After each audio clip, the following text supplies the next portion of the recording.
welcome to Auckland. How are you feeling now that you're here? How are you feeling for this week? Yeah, no, I'm excited. I mean, unfortunately, we had a bit of a setback last week with the result, and we didn't perform the way we wanted to.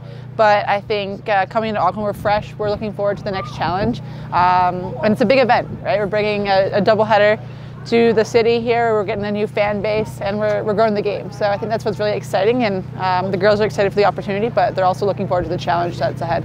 It will be a challenge. Perth, they are top of the table. How are you feeling in terms of coming up against this opponent? I think every game in this league is going to be a challenge for us. I mean, we are the underdogs, and that's a role that we respect and that we honor. But I think for us, it's relishing the opportunity. We have a short travel. They unfortunately have a long travel.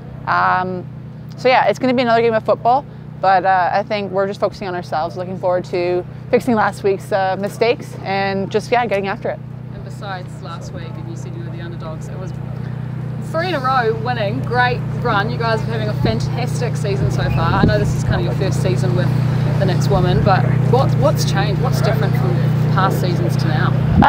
I think we can honor the fact that Temps has come in and he's brought a new philosophy to the team, a new tactical mindset, and he's gotten everyone on the same page. The group itself is still the core group that's been here for a while, but we brought in some new faces, some internationals like myself and the Americans, and it just adds a different flair to the game. But he's done a really good job about getting the buy-in from the players.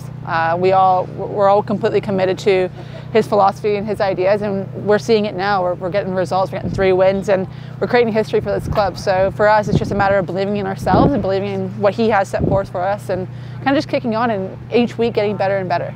Rylee, it's your first game in Auckland. First of all, you can't complain about this weather, can you? No, not at all. It's nice to have some sunshine. I mean, in Wellington it's quite windy, but it's nice to have moderate temperatures and everything. And again, it's just a beautiful pitch to train on, and the stadium looks amazing. So having opportunities like that is just exciting for us. And things are about to change with those Auckland games for the Wellington Phoenix with the new club coming in. Is it important to, really make a statement with those Auckland fans for what will be one of the last times? Yeah, 100%. I think for us, it's being the only New Zealand team at the moment is important to get the buy-in from the whole country. And now having an opportunity to be in Auckland and having that last one, we want to make an impression. We want to get the fans' buy-ins, but we also want to get the media, the commercial rights, and all that kind of stuff as well. So this opportunity isn't necessarily just about the points, but it's also about making sure that we get the buy-in from the entire country and kind of getting them on our side before Auckland gets their team set and forth.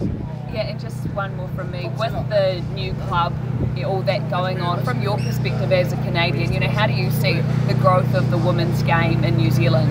Yeah, it's exciting to me. I mean, I came in here a bit ignorant to the football on this side of the country, on the side of the world, and to see that they are putting forth another step and creating another team, and in 2 years we're going to have a women's team in the league.